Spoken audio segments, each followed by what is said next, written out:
There's what's left of him. Not a lot to check, but I should anyway.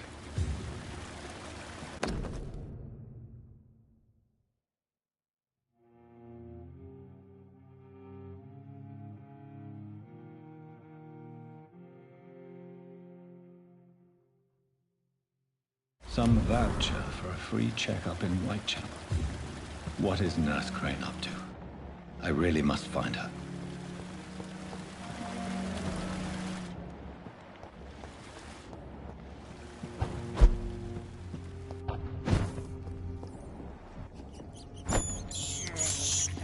This is despicable.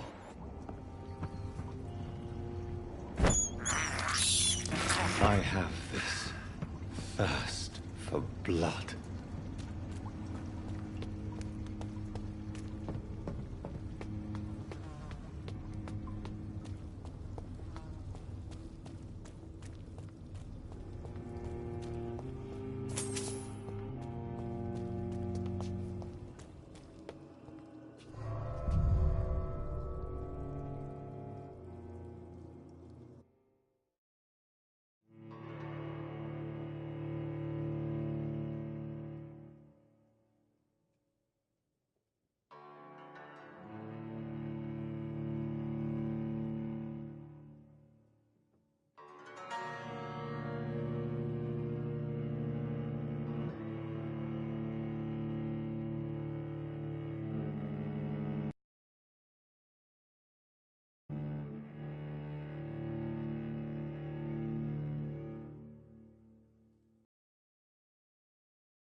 What is this? This one of them!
Bloody leech!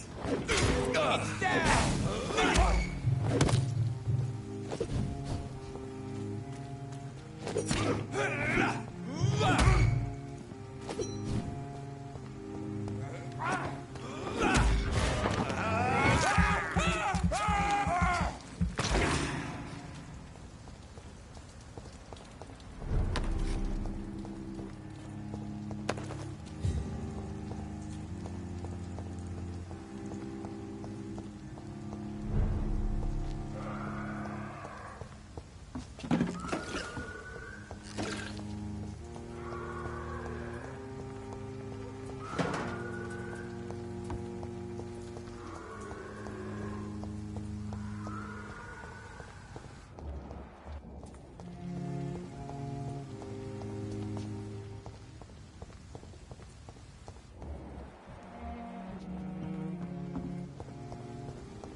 turn around.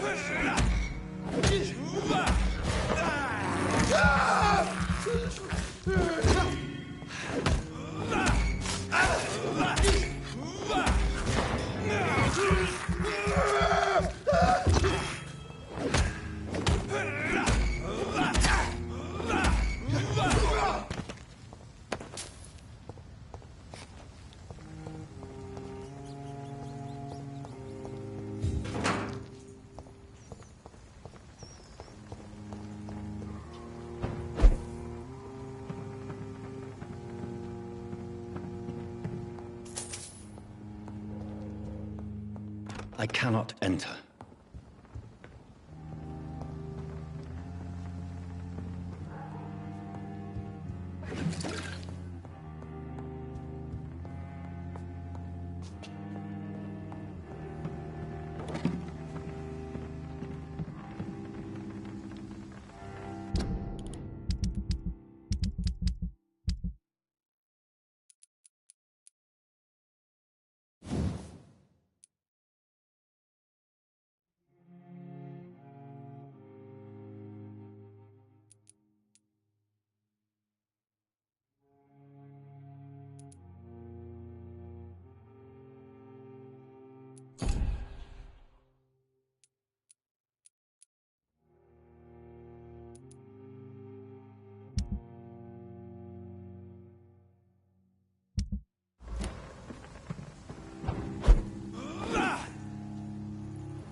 It's locked.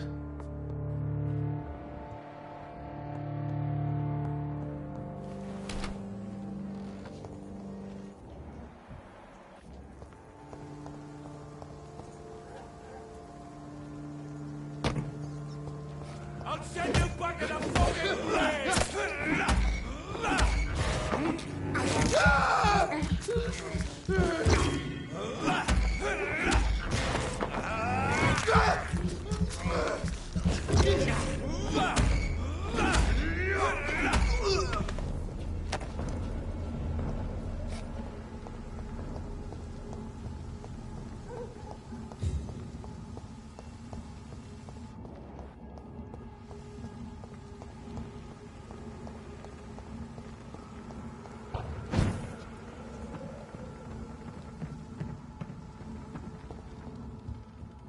It's locked all right.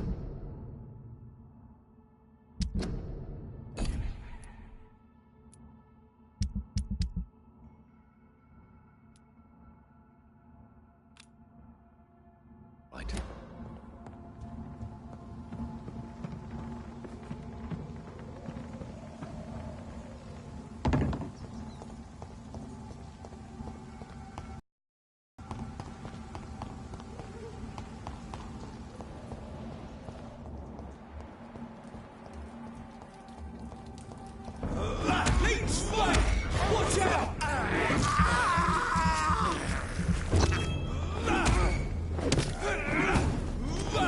He's being bitten! Watch it! It's a kid!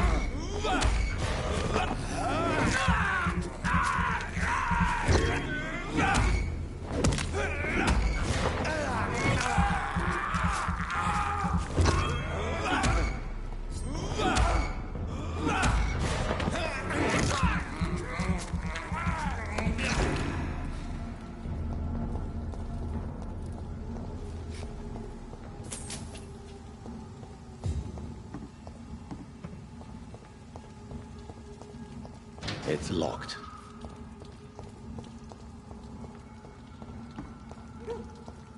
He's mine! I'll take it! Oh, God,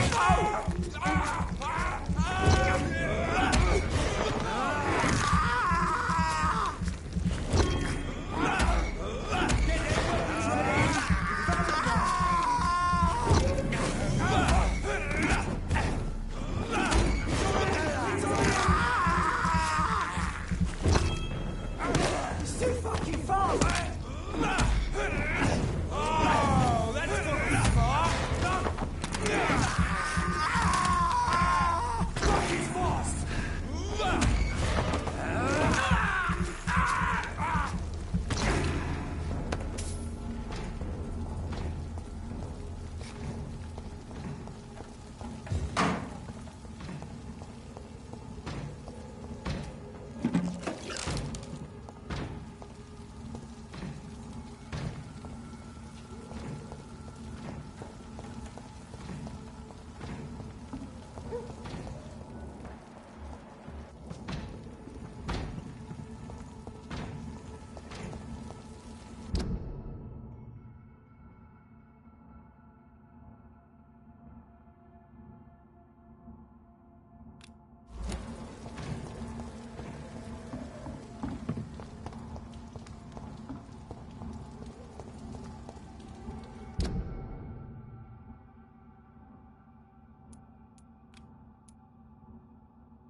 Burn it, boys!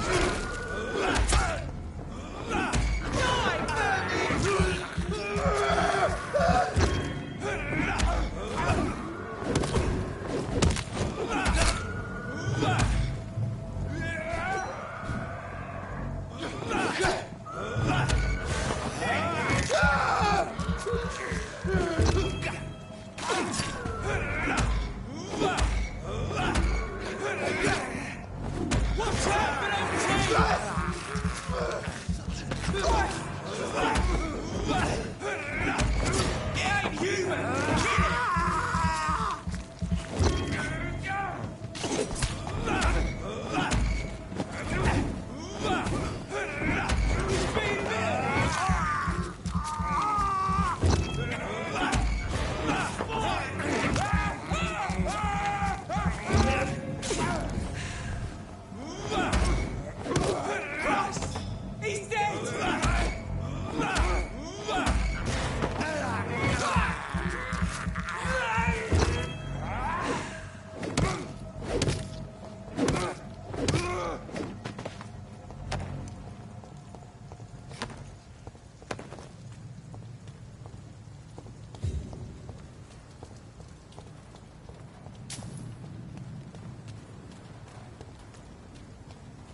bitch!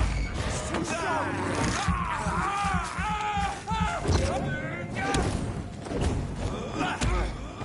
Big spotted! Watch out, boys!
Miss, please, I feel sick.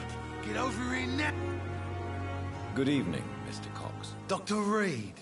Still working at night, I see. I like that. And why is that? People who don't sleep at night always seem more alive to me. More interesting, one way or another. I have found a gift from your wife. In that case, you'll be properly rewarded, Doc. Clay Cox is a man of his word. I hope that won't make me an accomplice to your future crimes. Who knows what I might do now I feel invincible again.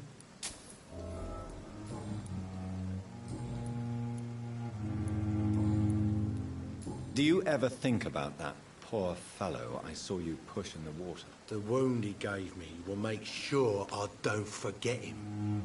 Still fucking hurts. Boss had cut me good. That man was determined to murder you. You almost died. What a surprise. The first time I met him, he nearly shit himself. Fucking coward. I guess revenge gives you balls. What did he want? Revenge? I recently had to kill his brother. Poor arsehole thought it would be easy to return the favour.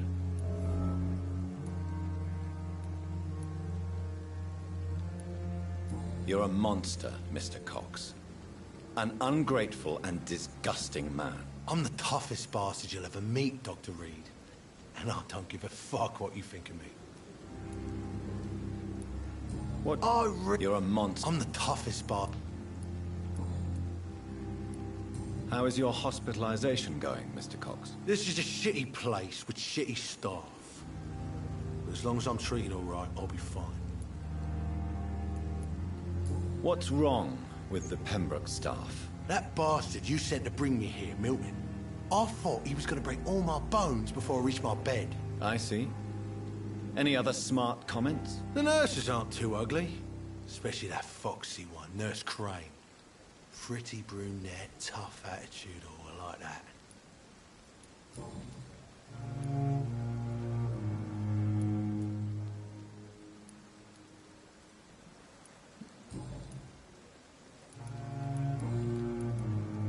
How is your hospitalization going, Mr. Cox? This is a shitty place.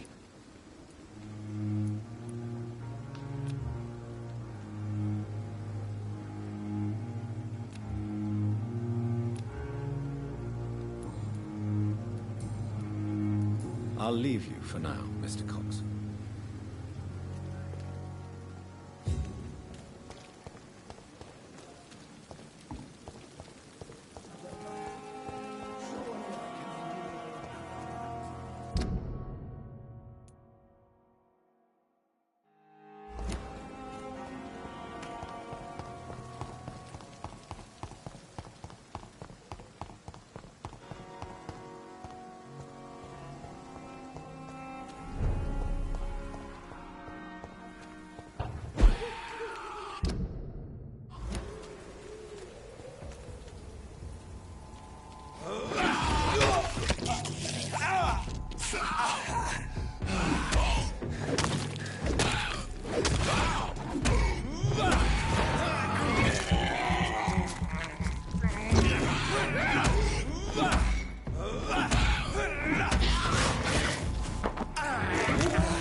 I cannot enter.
I can't believe I'm doing this. It's locked, all right.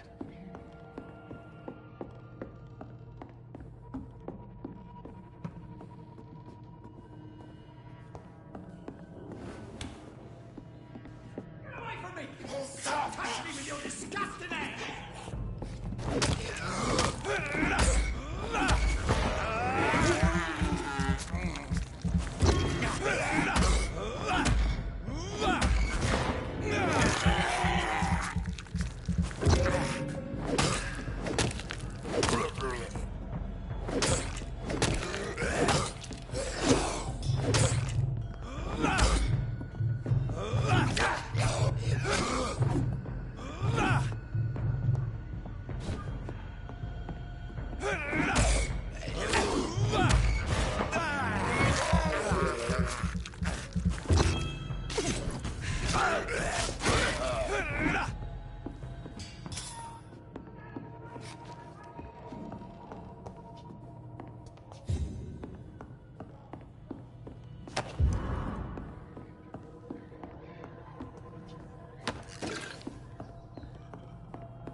Touch me with your disgusting hands!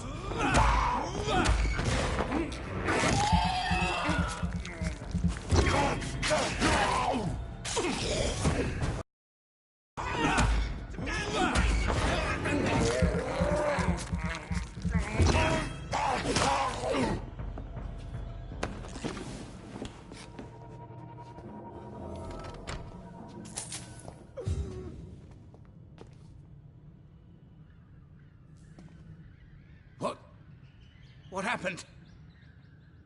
Who are you? It's all right, sir. You're safe now.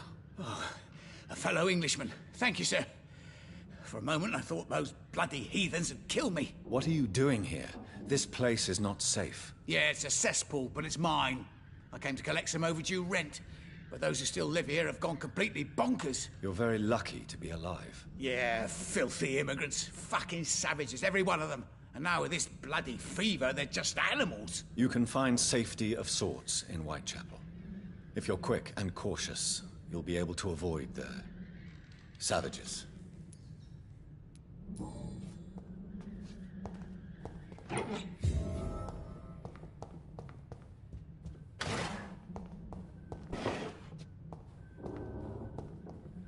This is Braille. I need someone who can read this.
This is no place for a gentleman. It's one of them!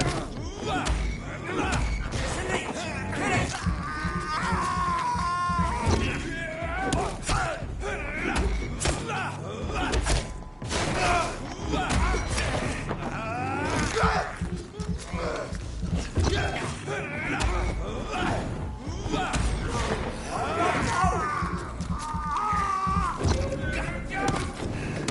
We have to stop it!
Whitechapel. This neighborhood is linked somehow to the kind Lady Ashbury's blackmail. First, let's find this Petrescu fellow.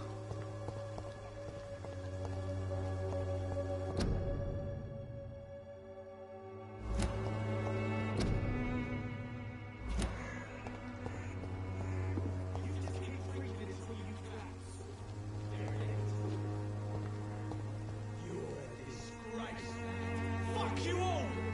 Fuck it all! Stop it now, Albert, stop it! I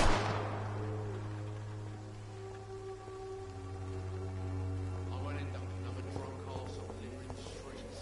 Not me.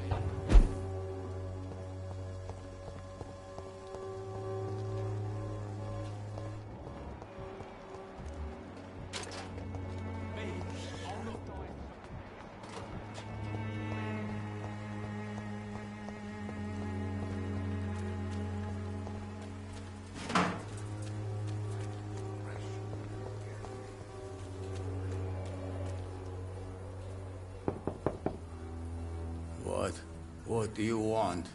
Leave me alone. Good evening, sir. I'm Dr. Reed. I'm looking for Nurse Dorothy Crane. There is no Dorothy Crane here. Now goodbye. I'm afraid this medical leaflet says the opposite, sir. Really? Well, I'm afraid I'm going to close this door right now. Go bother someone else, Mr. Doctor. To enter that house, I must discover who this man really is. Maybe I could start by observing what he's up to.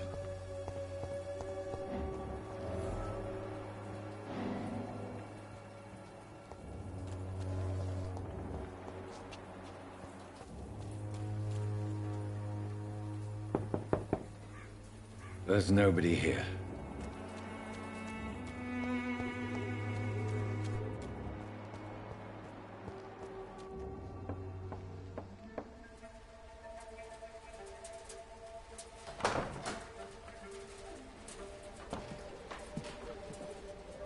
A strange man was at the door with a pass for our medical facility. I refused him entry. Darius, how could you know he didn't need our help? His clothes were too finely tailored to be from Whitechapel. Perhaps just a friend of that stray poet who is always about. Richard Nithercott? No, not of the same cloth, this man. I suspect some machination from that journalist. Clayton Darby. Is he still asking questions? Yes. I saw him drifting around St. Mary's Church. I swear he is tracking me just downwind.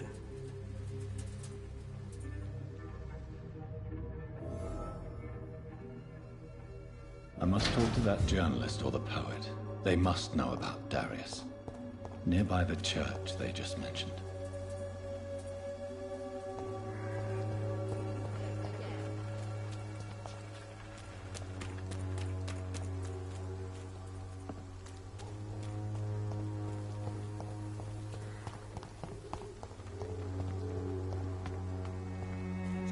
Please, I don't have your money. Come on, Barrett, you know the game. You pay for peace of mind. Can't you just look the other way this week, Joe? Come on, we can sort it out, right? It's not my call, Barrett. You are blinded by your false faith, imprisoned by your daily routine, unable to see the true horror around you.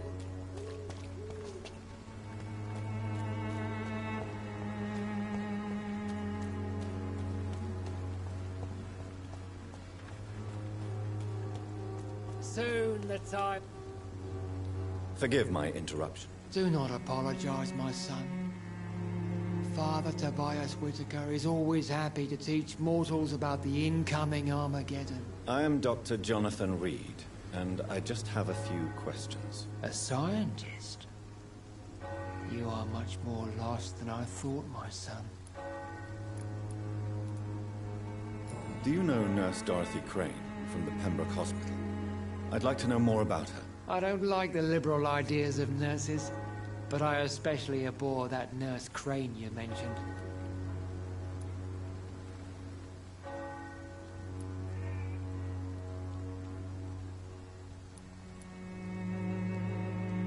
So, you're not exactly a fan of Florence Nightingale's work. But nurses are essential for modern healthcare. Nuns should be the only women allowed to take care of male patients. It's obvious only they have the necessary moral fiber. Why do you hate Nurse Crane more than other nurses? Before coming to London, she was a member of the communist resistance in our country. That's what happens when you let a woman get involved in politics.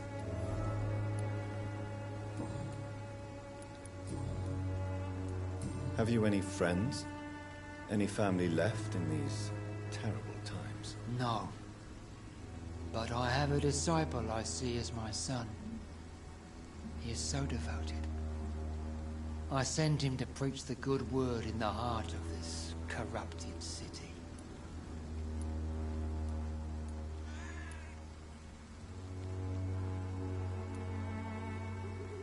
Where did you send him? I sent Samuel to the Stonebridge Cemetery, where the pestilence and evil grows night after night.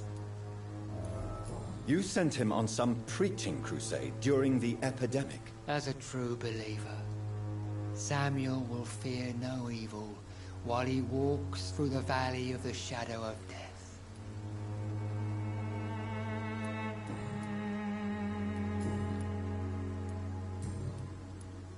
What do you mean when you say that I am more lost than you thought? All scientists are entangled in a world of causes and consequences, and most of them can't see the plain truth. Quite a judgmental opinion, if you ask me.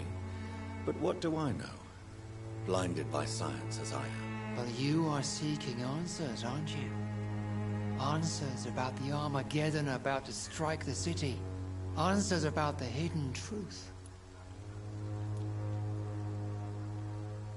Well, I suppose I can spare a few minutes listening to your so-called truth. As a doctor, you must be aware of the decimating epidemic. But let me tell you that this so-called Spanish flu is just the beginning of the end. What do you mean? The beast is finally revealing itself, corrupting the flesh and the heart of men. With my own eyes I have seen them, those minions from the abyss. Really? And what would be your answer to this biblical threat? We must fight the disease before this legion outnumbers us. But not with scalpels and microscopes. No. What is left then? Cleansing fire.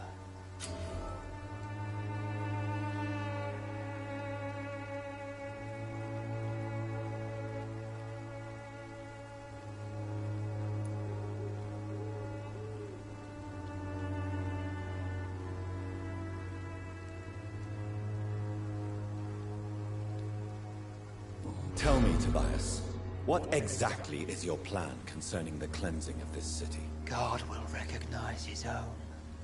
More than once this city has risen from the ashes, hardened and purified by the flames.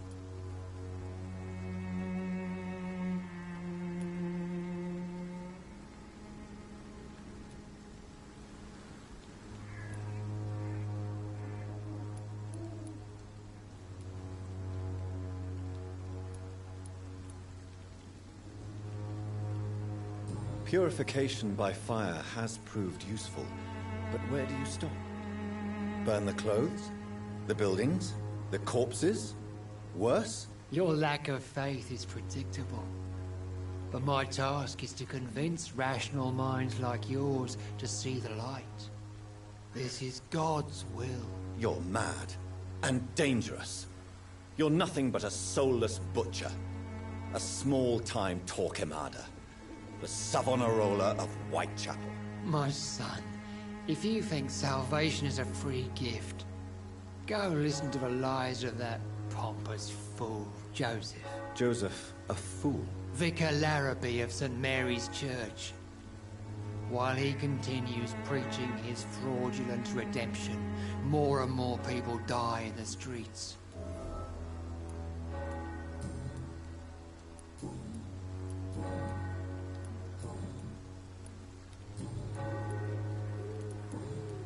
What do you mean when you say that I am more lost than you thought? All scientists are entangled in a world of causes and consequences, and most of them can't see the plain truth. Quite a judgmental opinion, if you ask me. But what do I know?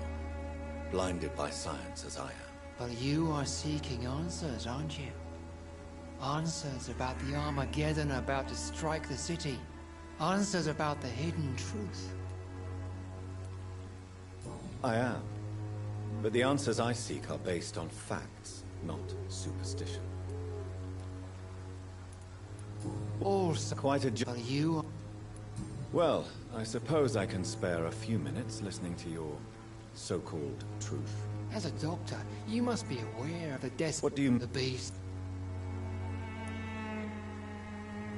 I have heard enough. Goodbye.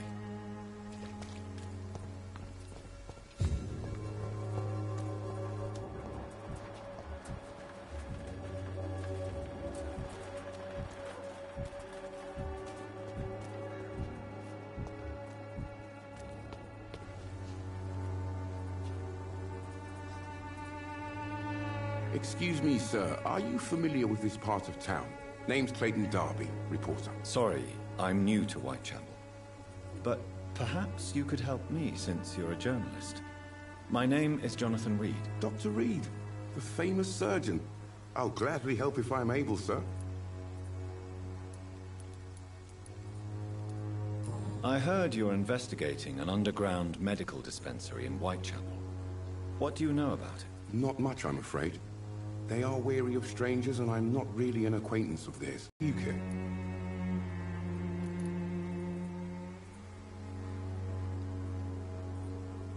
I'm afraid one of the nurses from the Pembroke Hospital may be involved with unsavory activities. Ah, could it be Dorothy Crane? Without a doubt, you are a damn fine journalist, Mr. Darby. What do you know of her accomplice, a man named Darius? I don't know much about the man. He's very cautious.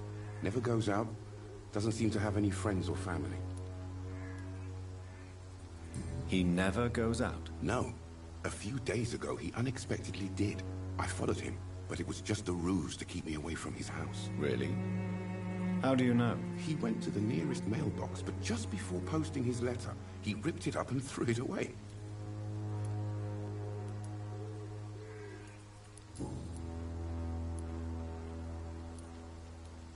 Goodbye, Mr. Darby. Farewell.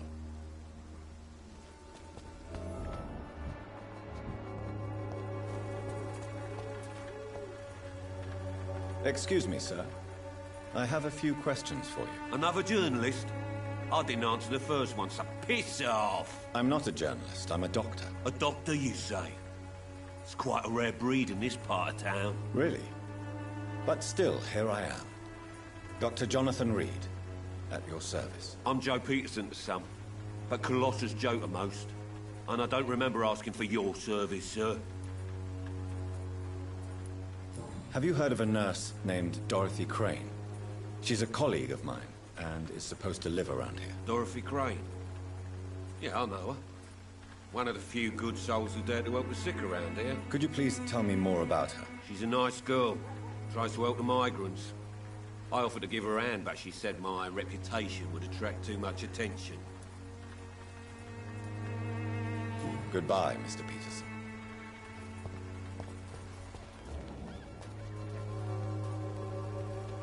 Welcome, sir. Please, take a browse of my wares. I am Dr. Reed. I would like to ask you a few questions, if you don't mind. Doctor? Interesting. I'm Barrett Lewis. Usually I don't have time to waste with talk, but at this hour of the night I can hardly refuse. Have you heard of a nurse called Dorothy Crane? Nurse Crane? So the bitch really is a nurse, then? I always thought she was just some crafty foreigner, that one.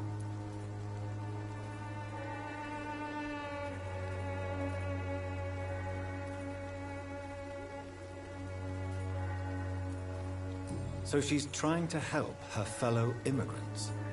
Why would that make her a villain? Dorothy Crane ain't even a real name. Something like Dorothea Craniu. Something like that. Came to England fleeing the war, I was told. That doesn't explain why she irritates you so much. Your precious Nurse Crane gives away medical supplies and prescriptions for free. I offered to sell it for a fair cut, but no. Miss Crane wanted to play the quiet saint.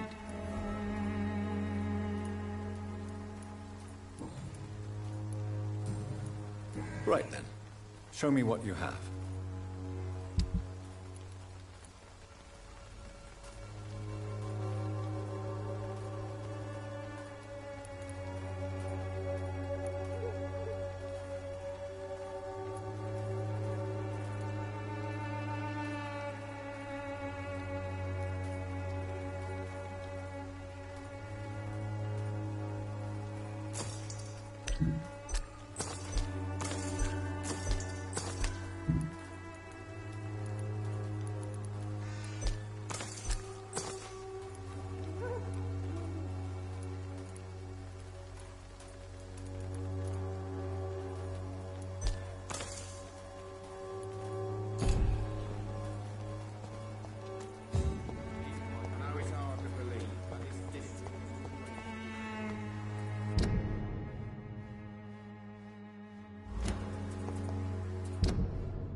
Good evening, miss.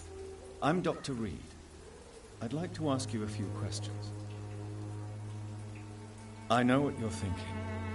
A tall stranger who meets a girl in the street at night.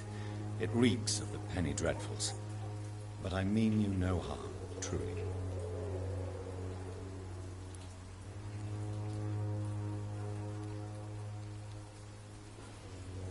Melia, I know you work for Dorothy Crane. Please tell me about her secret dispensary.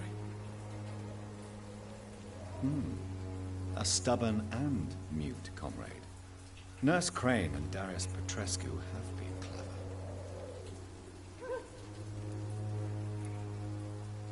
I know you understand what I'm saying. Your silence has nothing to do with you being mute, does it?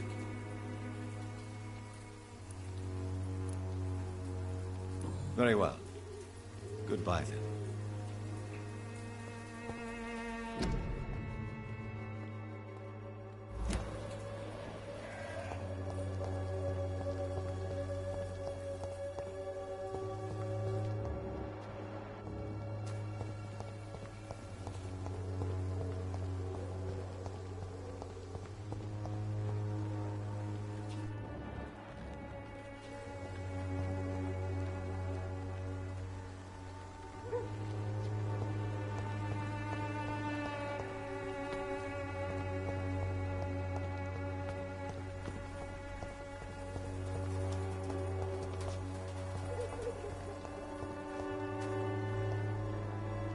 Hello again, miss. Very well. Goodbye, then.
It's locked, all right.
You are blinded by your false faith! Imprisoned by...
Good evening, sir.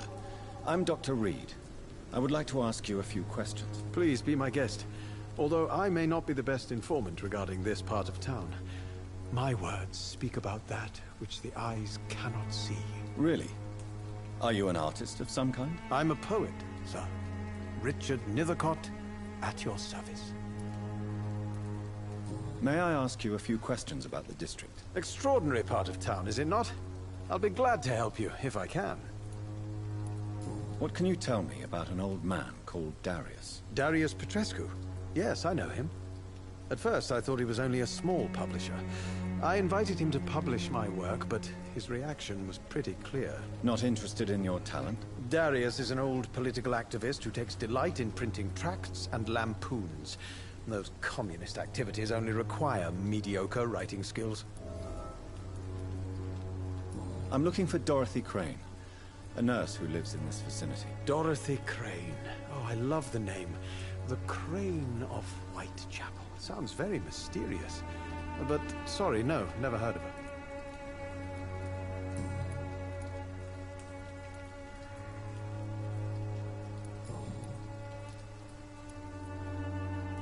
Did you know the Mute Florist is a member of a secret society? No, I didn't. But I thank you for this information, sir. For it only enriches the mystery surrounding the precious camellia.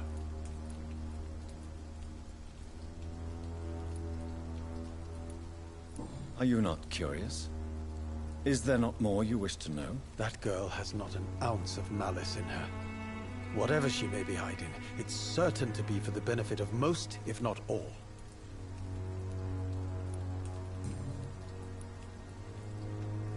Tell me, Mr. Nethercott, why seek inspiration in Whitechapel? The place is not beautiful per se, but how to explain it? Stirring and challenging.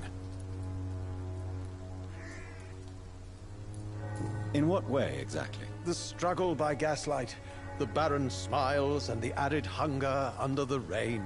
If you say so. Such vibrant antagonism and vivid paradox. The stripped humanity raged across each street.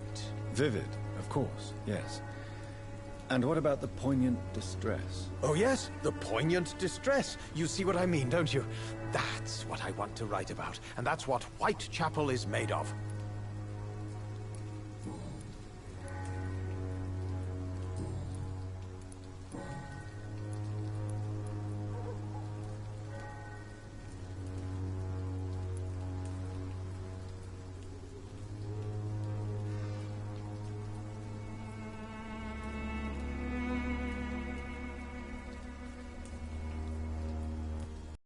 Are you aware that your life could be in danger in this part of town? But this is where I must be to feel the real beat of the city. I had to come, see it for myself, alone.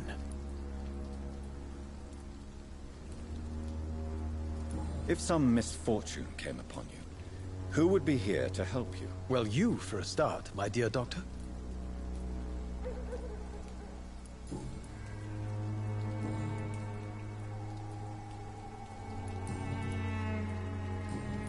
I'll leave you alone, sir.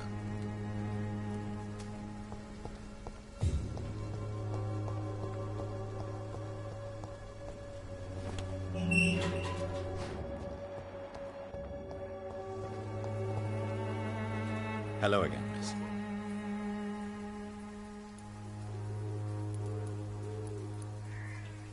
Very well.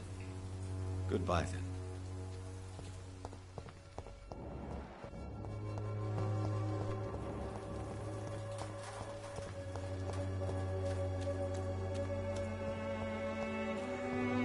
It's locked.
angel made flesh, I tell you.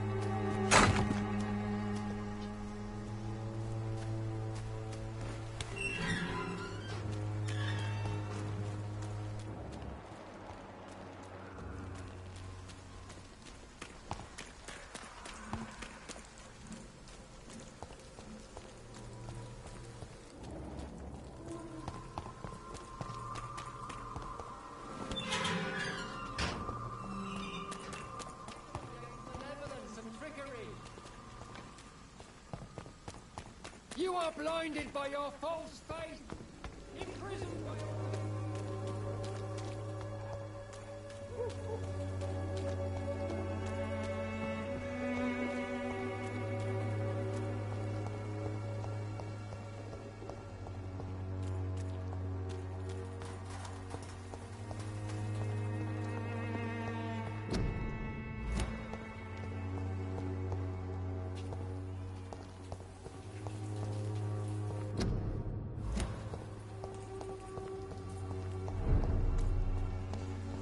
Watch yourselves!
It's an eat!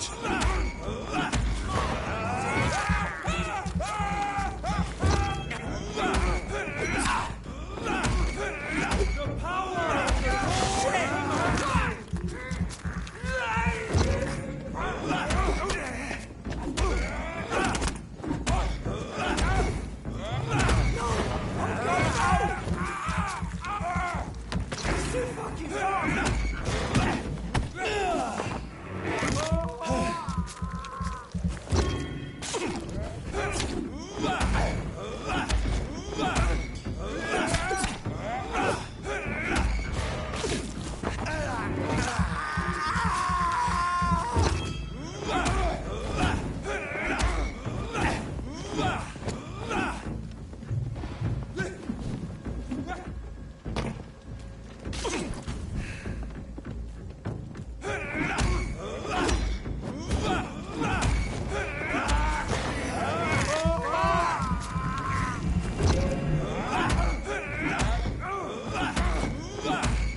This man stunned me with his faith.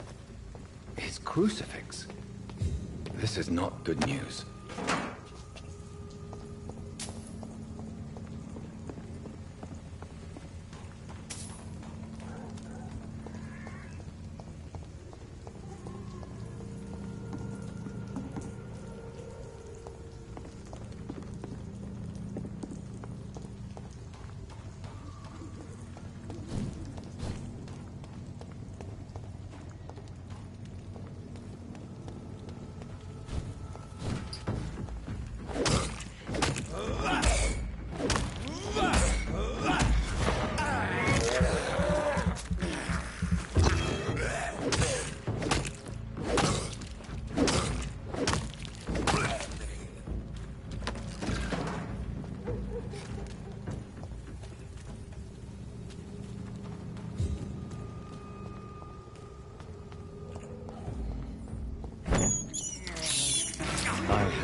Watch out!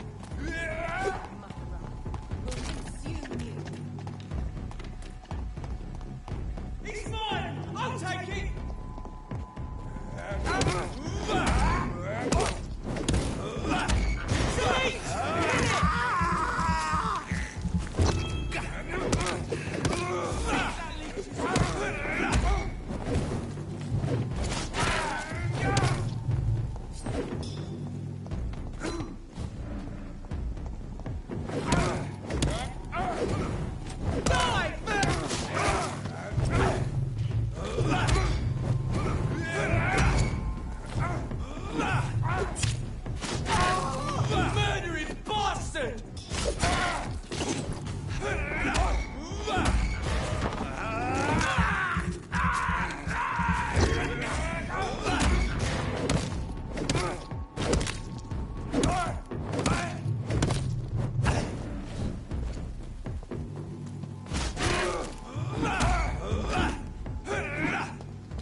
It's locked, all right.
Don't be shy, handsome. What can Christina do for you? I'm not looking for what you're selling. But I'd like to ask you a few questions, if I may. I'm a doctor. Dr. Reed. All right then, but be quick. Though I usually get paid when I open my mouth. Do you know Nurse Dorothy Crane from the Pembroke Hospital? Anything you can tell me about her would be helpful. I don't know her, but I know her name is Dorothea Crăciunescu. She came from Romania like me and many others. You seem to respect her. Dorothea helps the sick people of Whitechapel. Everyone should respect that. Tell me about yourself. Are you joking with me? People don't usually come to see me for conversation. I have no interest in your work. I am, however, curious as to what led you into this career. Short story. The war, exile, and England. This country is not especially welcoming. I've been refused many jobs because of where I am from. I had few options left.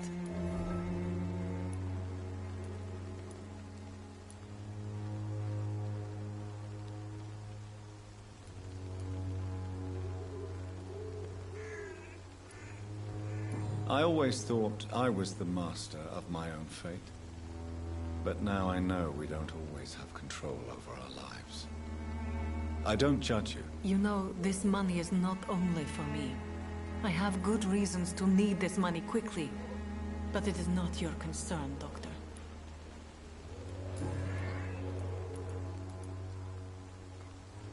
Goodbye, miss. Take care of yourself as best you can.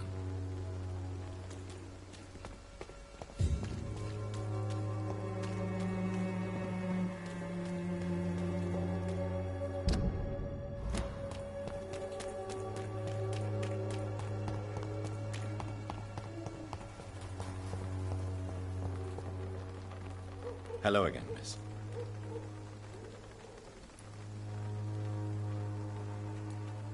Kameli. Very...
The content of Darius' letter to his children could give me more leverage to enter. Darius is a bit less of a mystery now. It should not be that difficult to incite him to let me in.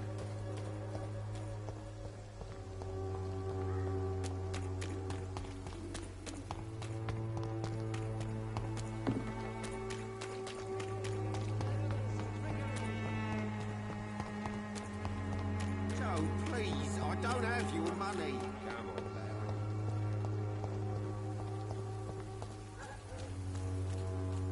This district seems to get uglier every year. Mr. Petrescu, just 1 minute, please. You again? Go away. Sir, wait. Stop this nonsense. I know Nurse Crane is here.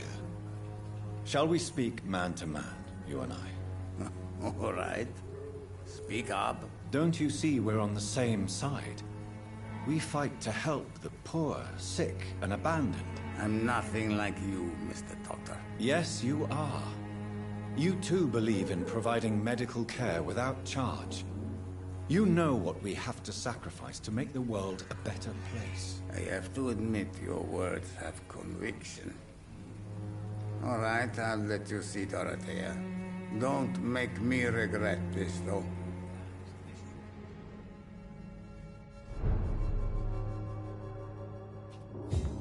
Maybe it's time to see this Christina is still working real life.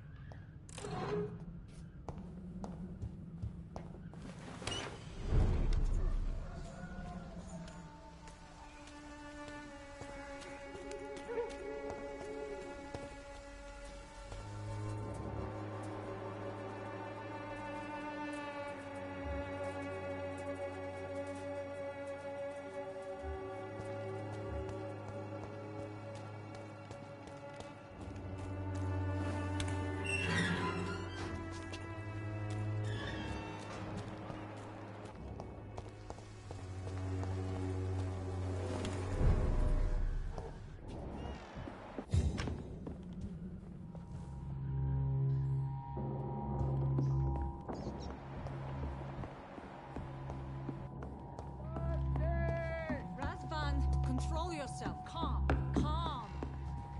Thursday, give me a drink! Can you hear my voice?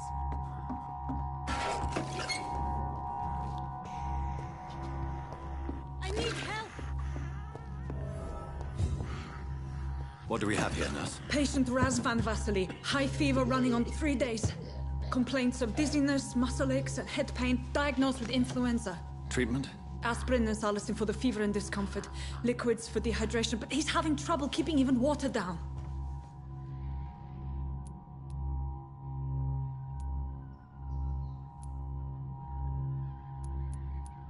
Thank you, nurse.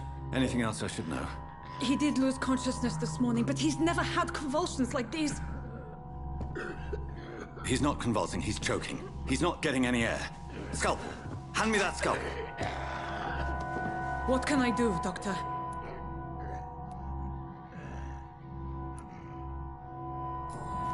It's too dangerous to operate with these convulsions. Sedative, nurse. Do we have any anesthetics? I'm sorry, Doctor. None at all.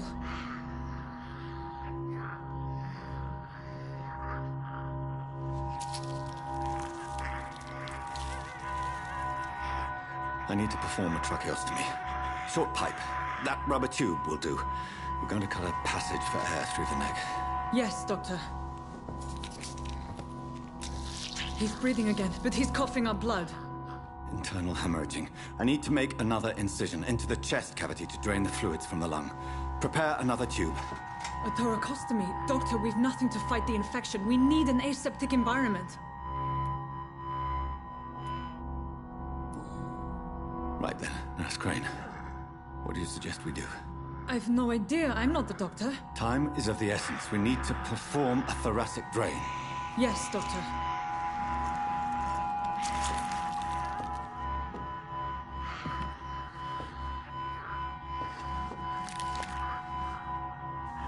He's still bleeding, Doctor. I'm losing his pulse. The drain must have punctured the intercostal artery. There's too much blood. Are you all right, Doctor? I can't see.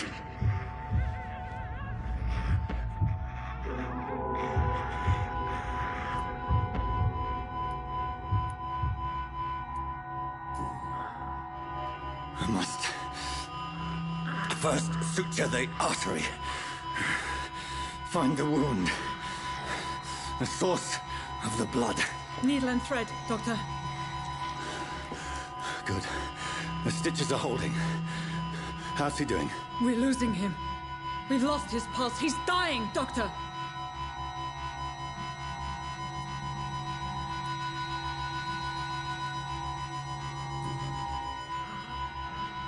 A dose of epinephrine, now. Yes, Doctor.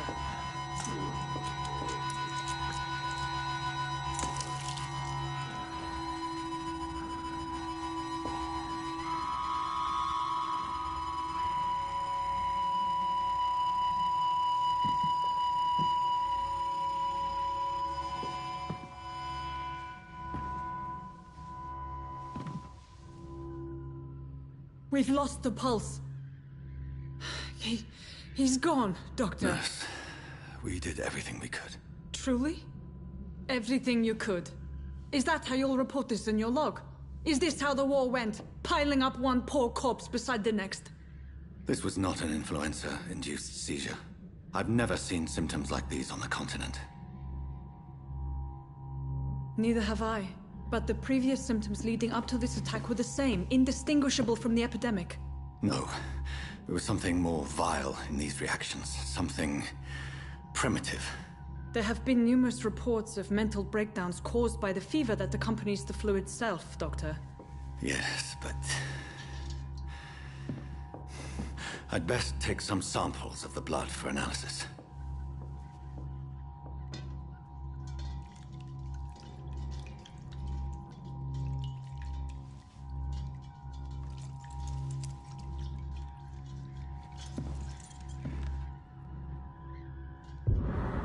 I doubt you're here to test my bedside manners.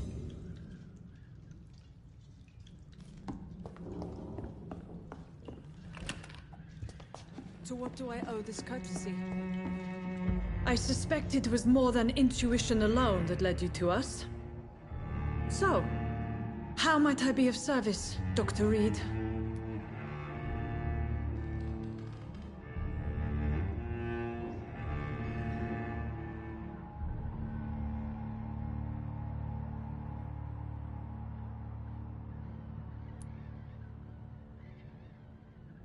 I've come to put an end to this insufferable blackmailing, Dorothy. Doctor, you think your warnings scare me? I've stolen and plied, blackmailed and lied, but what else am I to do? I'm all these people have.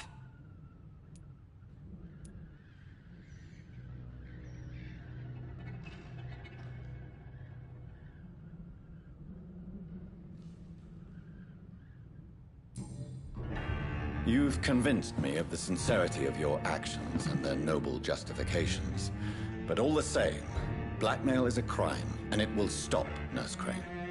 So, are you going to turn me over to the authorities?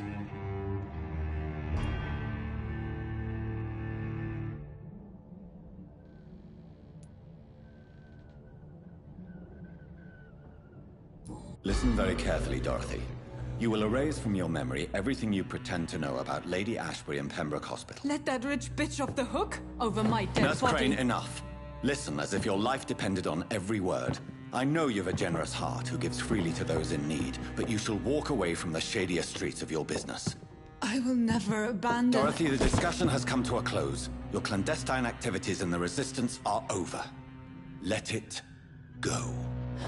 I'll let it go. Yes. All gone.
This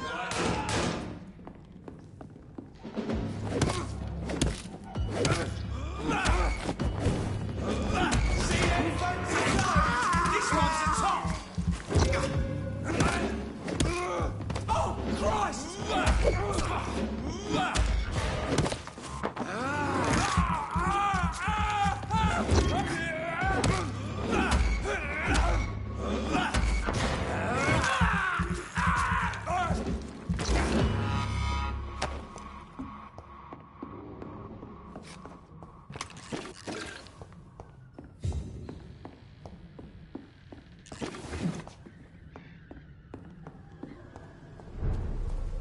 This one's mine!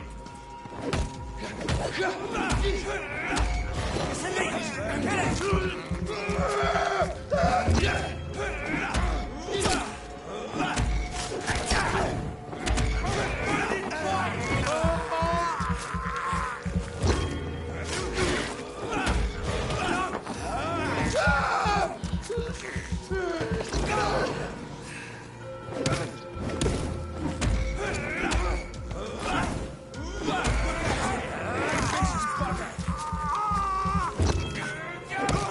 Fuck, it's fast!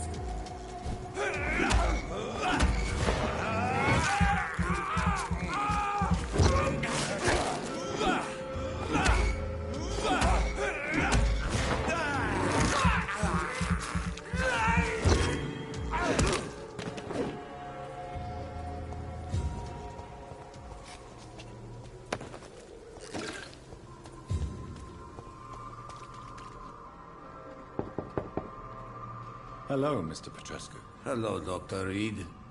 Come on in.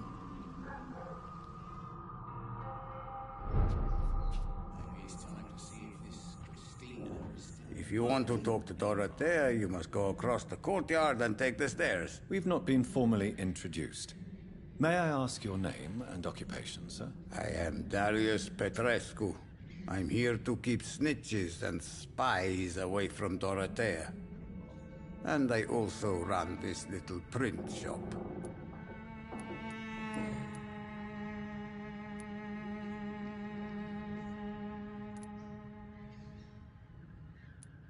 How did you meet Nurse Crane, Darius? Why does she trust you? I'm her oldest friend in England. Dorothea and I share many ideas about this country and about the country we left. You mean occupied Romania, don't you? Even if not directly, I fought against your enemies. Really?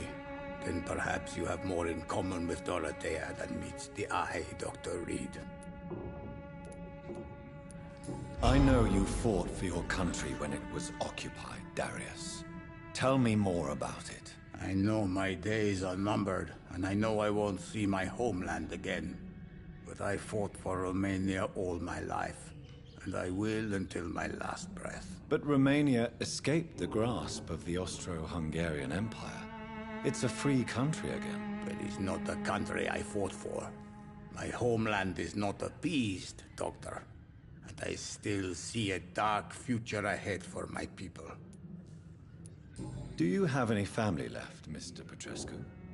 Children or grandchildren? Who knows? I have abandoned my people for so long, they might as well be dead. As dead as I am for them, I suppose.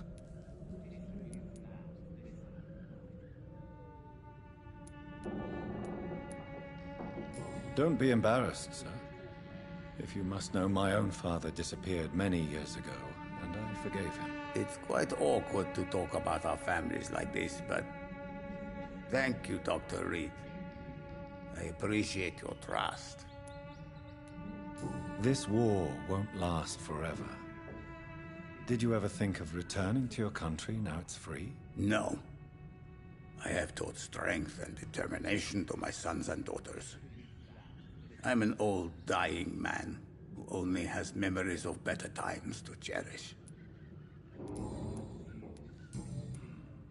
Goodbye, Mr. Petrescu.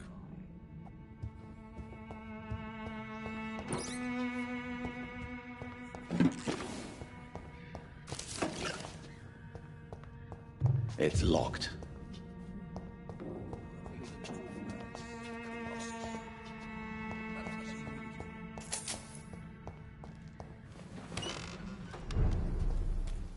district seems to get uglier every year.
Human blood. Whoever left these marks did so deliberately. Kill it, boy! Get back in the grave!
I cannot enter.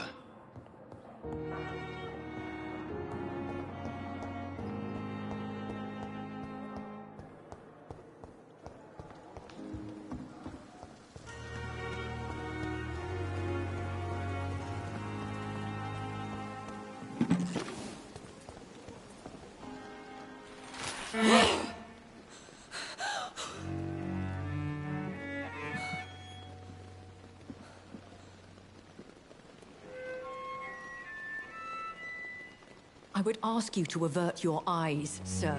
Or did you not know it was rude to stare? I knew it. Speak up, Dr. Reed. I like a man who speaks his mind.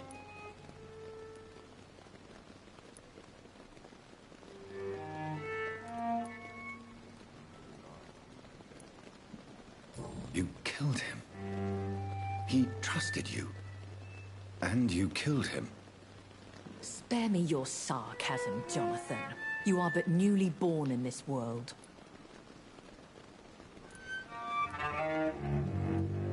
We are vampires. We live by leeching the blood from weaker prey. We are Darwin's next chapter.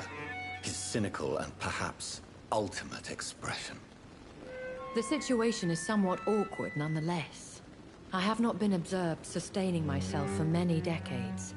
I have to say I'm a trifle embarrassed. Anyway, I have concluded my inquiries concerning your blackmailer. I see. Please excuse my agitated state. Under normal circumstances, I wouldn't let anyone see me in this condition. The case is closed, your ladyship. The person who took advantage of you has, shall we say, seen the error of her ways. So who was it? My lady, the blackmailer was dealt with using the utmost discretion. The culprit's identity is of no relevance. Thank you, Jonathan. That is exactly what I needed from you. You have proven your loyalty, so, as a friend, please accept this small token of my appreciation. Thank you, my lady. If you have an inclination to learn more about vampires or your current situation, I will be glad to aid you in your quest for knowledge.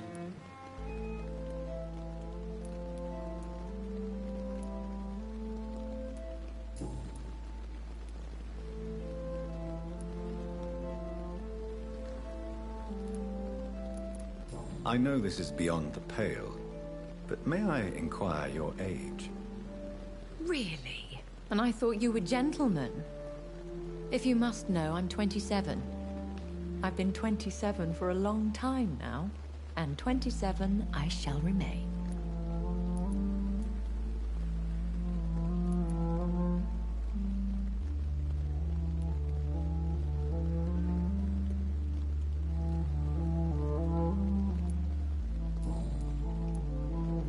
Why did you save me in the canning factory?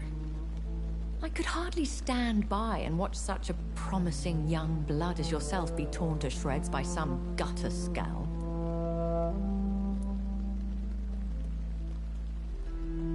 What type of vampire is a skull? Not a true vampire. The deformed offspring of lesser vampires.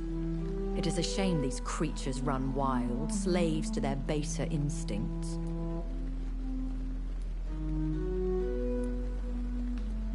William Bishop wasn't the vampire that created me, then? No, Jonathan. Whatever their strength and demeanor, Skulls are the progeny of careless vampires. It cannot be the other way round.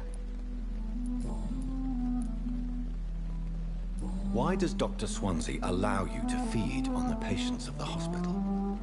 Dr. Swansea is a good and compassionate man. He is trying to find a solution for our hunger. Until that happens, he is clever enough to understand that I only feed upon the dying. What do you know about this Brotherhood of St. Paul's Stole? The Brotherhood is well known amongst London Vampire Society. As long as our kind is discreet, and as long as they do not interfere, we have come to a mutual understanding.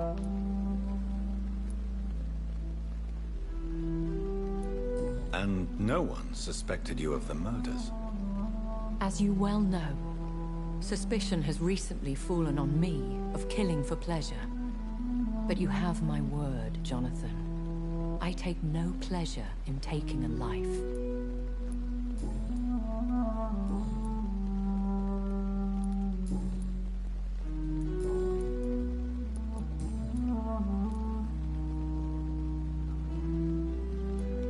A vampire?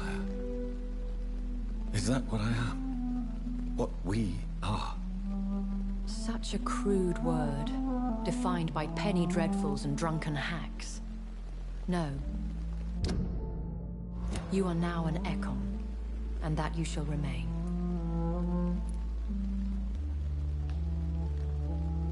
Are you an Ekon too? Yes, I am. We are the closest thing to what man refers to as vampires. Forget what you think you know about us. So we are Ekons. How can I identify us amongst other vampires? How to put it? All Ekon are vampires. But all vampires are not Ekon. We are but a branch of the immortal tree.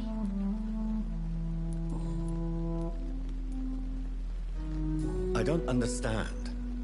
Why was I created and then left for dead? That is a question only the one who made you can answer. It's not normal practice.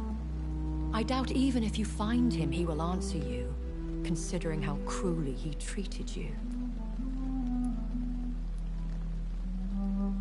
I'd like to avoid creating another vampire by mistake anyway. Tell me, how is it done? The process is dangerous. It could even kill your potential progeny. If you did decide to sire an offspring, they must drink of your blood, Jonathan. So me being a vampire could have been a mistake. I very much doubt it, Jonathan. Contrary to the legends, it is not as simple to make another vampire by just biting someone.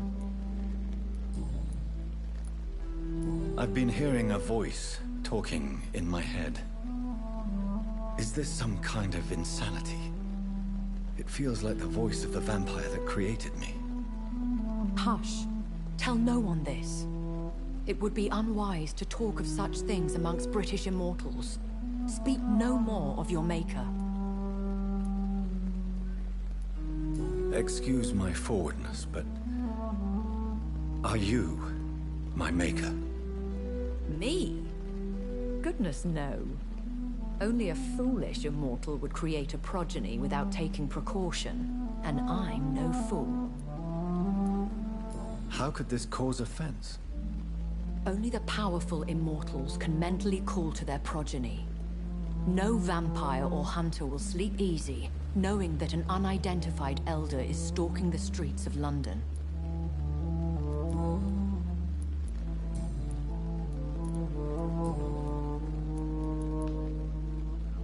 When I awoke, changed, I was chased and attacked by vampire hunters. Prepared and well-trained. Though I can't be certain. More than likely, it was the once glorious Guard of Priwen. You make them sound like some sort of cult. More a society. And like all the best ones, a secret society. I thought them almost gone. But it seemed they have been recruiting. Once glorious, but still dangerous. They have seen better days, but all fanatics are dangerous. You would be wise to stay clear. They are sworn to destroy our kind. Are there many vampires here in London? Immortals are of a rare breed, and we often tend to hide.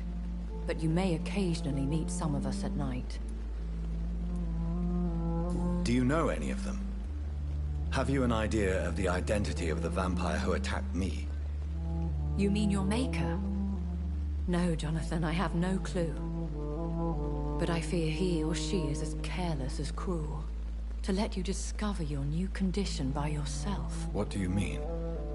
Every now and then, you may discover an immortal in the deep of the night. But we are a rare and reclusive breed. Our progeny is almost never accidental. Will they all be as affable as you, my lady? I do not see why not. But remember, even the shark smiles before he bites. That sounds like a lesson from experience. Vampire politics are as intricate and sometimes tedious as a game of chess in a gentleman's club. I've learned from experience it is best to decline to play. I've been away from London and England for 3 years. This isn't the city I remember.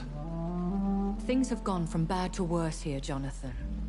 I've lived in this city for a long time, and I've never seen it like this.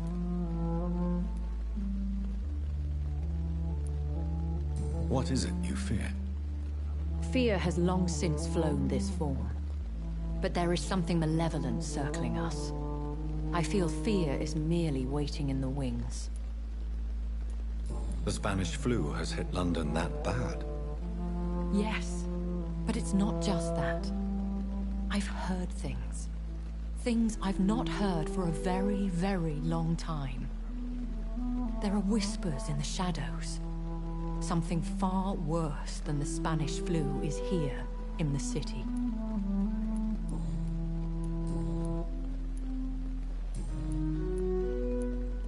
I know this is... Really? And who bestowed upon you this eternal youth? My maker.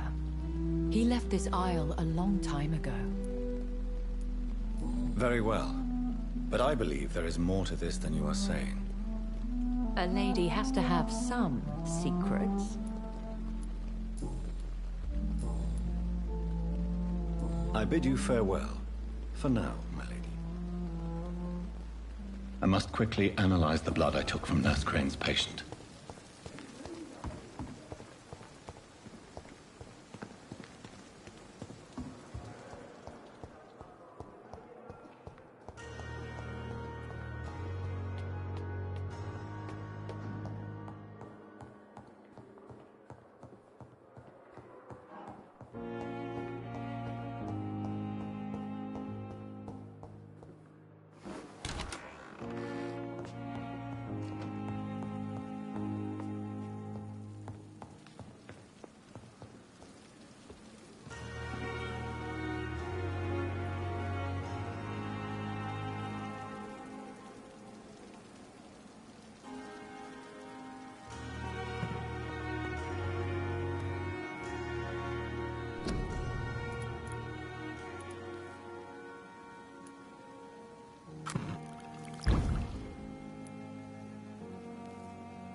Razvan Vasily was infected by Spanish flu, but also has the highly unstable blood of the Skulls. Is the London vampire epidemic transmitted through the flu? I should talk to Dr. Swansea about it.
Evening, Edgar.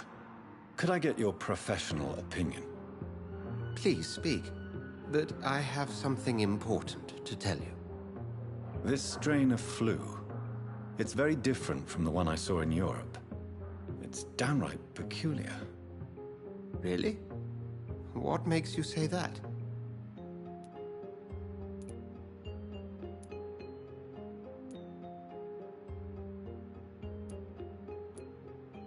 I've just looked at the blood of one of our recently deceased. I see.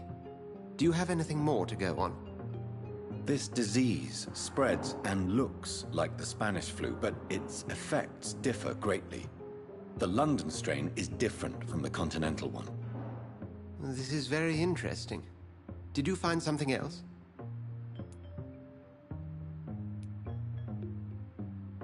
Yes.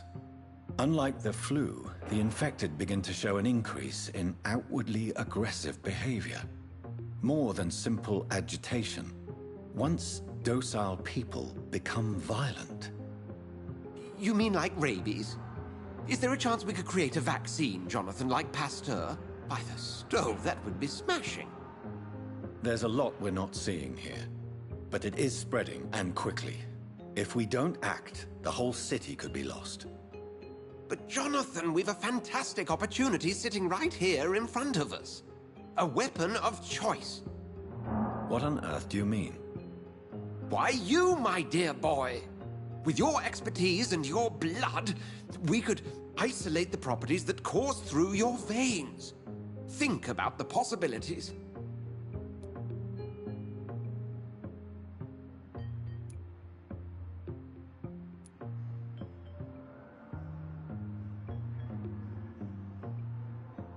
But the risk of infection using vampire blood could compound the situation.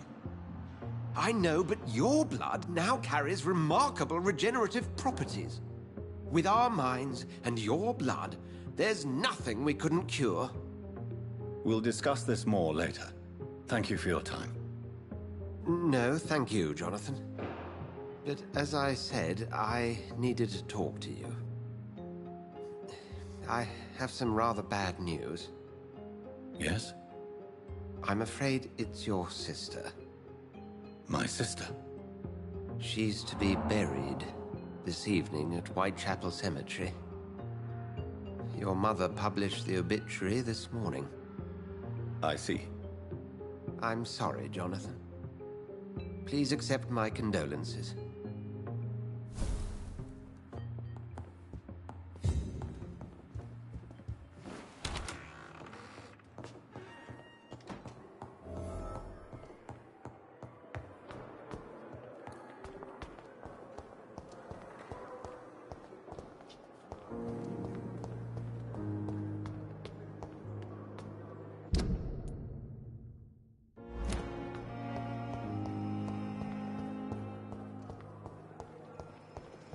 I never thought I would have to attend my murdered sister's funeral. Mary, I can't forgive myself. I'll find the truth about what happened to us. I swear.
All your bloody leeches need killing.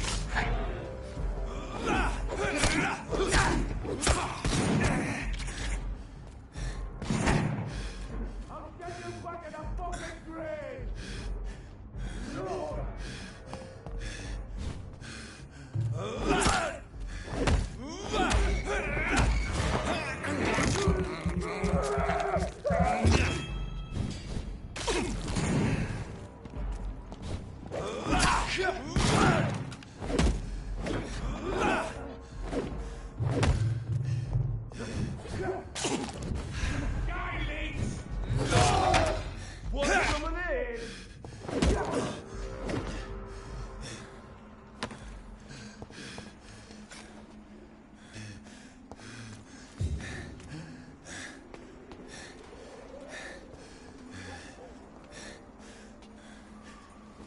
My dear sister, I don't know if I have the strength.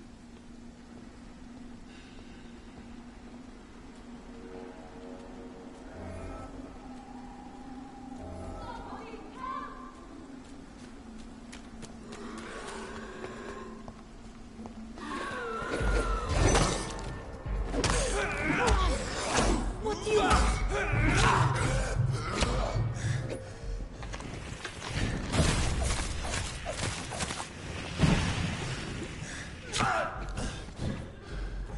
Somebody help!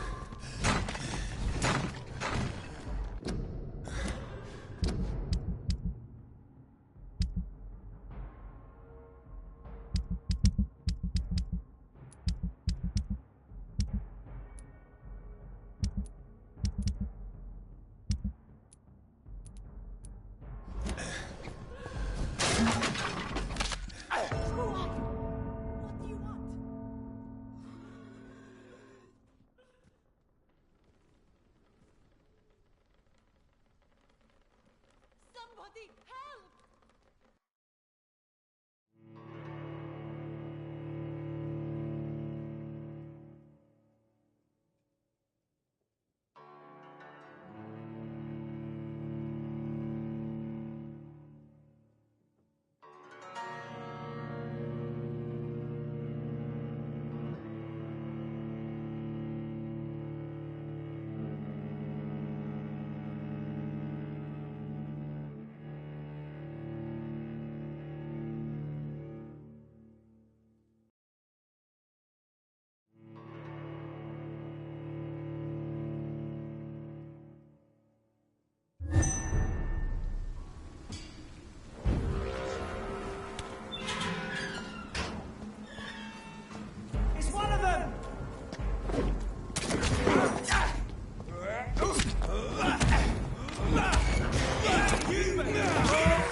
carnage.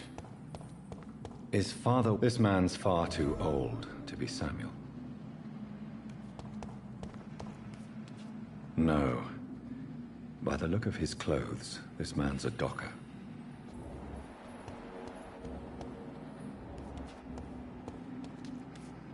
Samuel isn't here. I had better follow the blood trail. It's locked, all right. Are you all right, miss? I don't know. Who were those people? They wanted to kill me. Why? They've lost their minds in the epidemic. They won't come back for now. You seem to know a lot about them, sir. I'm Dr. Jonathan Reed. I'm investigating this disease. I am Xiaoxun. Thank you so much for helping me, Mr. Reed. I must go to the cemetery now. Goodbye.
Since I can't reveal myself to my mother now, I must find a discreet spot to attend the ceremony.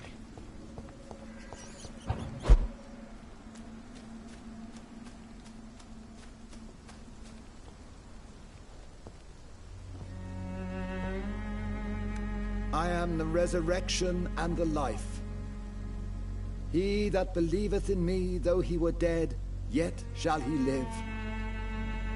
And whosoever liveth and believeth in me shall never die.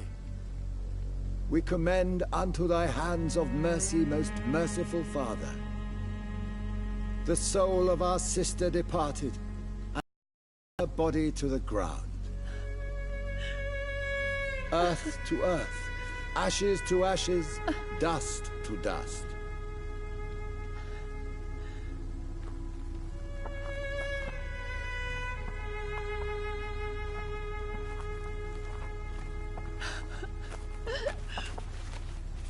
Why kill my Mary and stick her here in this cold, god-awful place? These are the legal requirements for the epidemic, madam. Oh, Avery, I feel so tired. Please take me home. Yes, madam.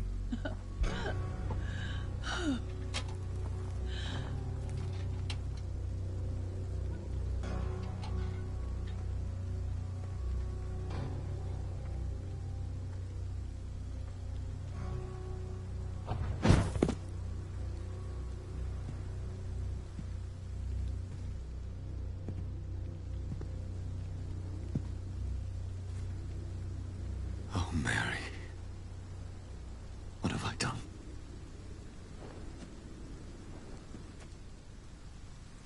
If I could only change one thing. One thing. This is a nightmare.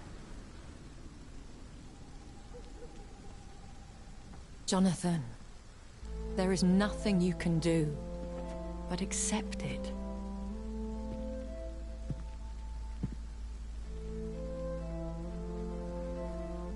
What brings you here? I thought you could use the company. I am so sorry for your loss, Jonathan.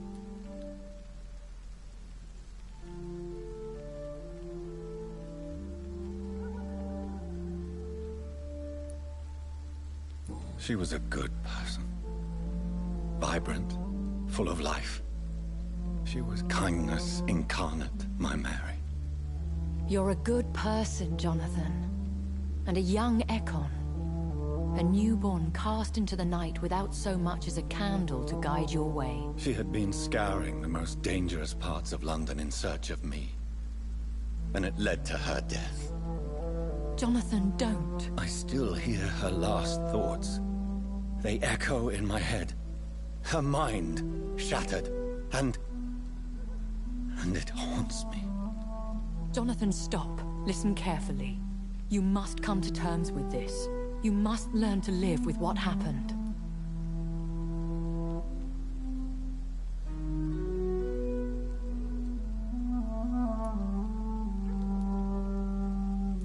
How is it possible? Tell me. Is it so easy to take a life every night, and then just smile and nod at those you spared? Don't you see? You're doing the work of our enemies, feeding your remorse. We are weakest when we grieve, and the guilt blurs our senses. And so this is why you're here. To warn me. You felt this pain yourself. You too have endured this. I don't want to lose you, Jonathan. I've lost so many friends. Loved ones I cherished. Pray for Mary's forgiveness, if you must.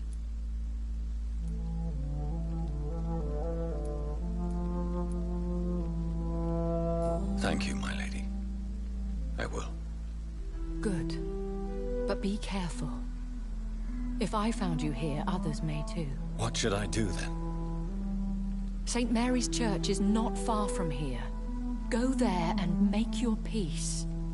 Find the solace you need. My lady wants me to confess. No, Jonathan. It's you who wants to confess, I think.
And off to church he goes, a newborn seeking divine consent to lick the blood from the soft and pointy crown. Who are you? Make yourself known. Newborn, you reek of guilt and pointless compassion. Shed your skin, forget your old weaker self. What do you want from me?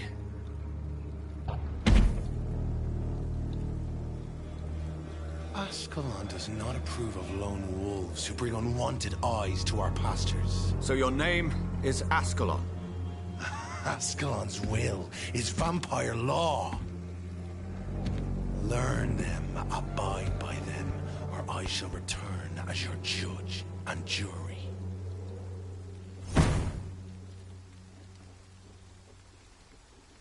These immortals try my patience. with their plans and unsolicited counsel.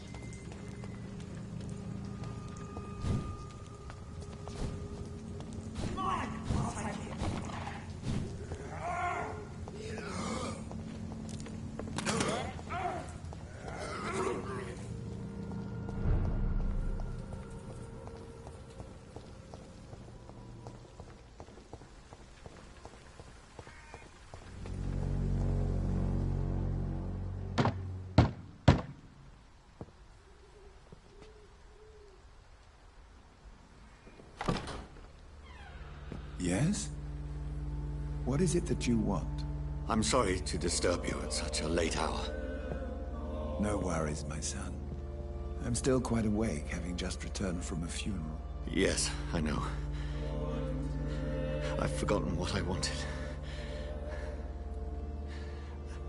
I don't know.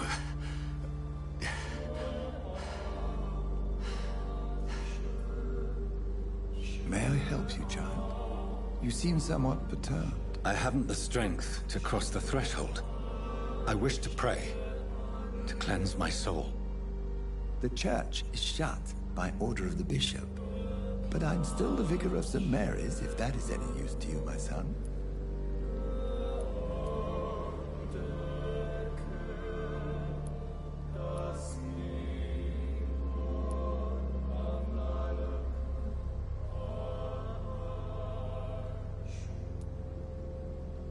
You seem to me a good soul, Vicar.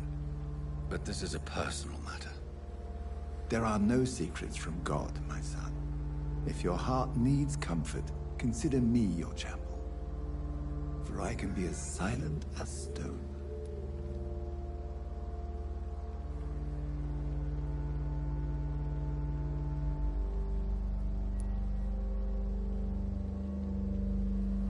I've words for one departed. They're not for living ears to hear. Your eyes burn with rage, yet I see the pain that lies beyond. I am here to lighten the burden of all God's creatures. Whatever you tell me is between us and the Lord. Very well, priest, as you seem quite adamant. Open your heart, my son. Tell me what burdens you. With whom do you wish to speak?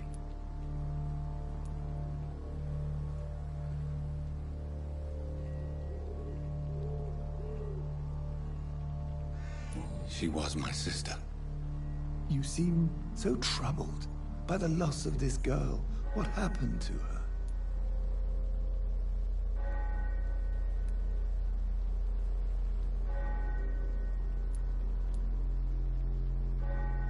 It was an accident. A terrible, terrible accident. I see. And how are you feeling, my son?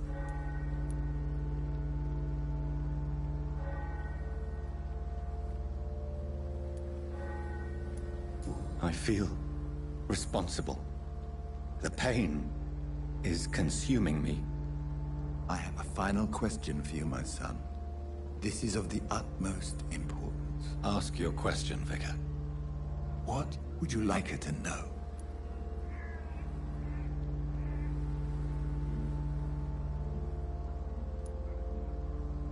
I'm so sorry, Mary. I promise to find who is responsible for all this. I'll put an end to this horror. You have been heard, my son, and your burden will lighten if your words are sincere. Go in peace now, and live your life in the way she would have wanted.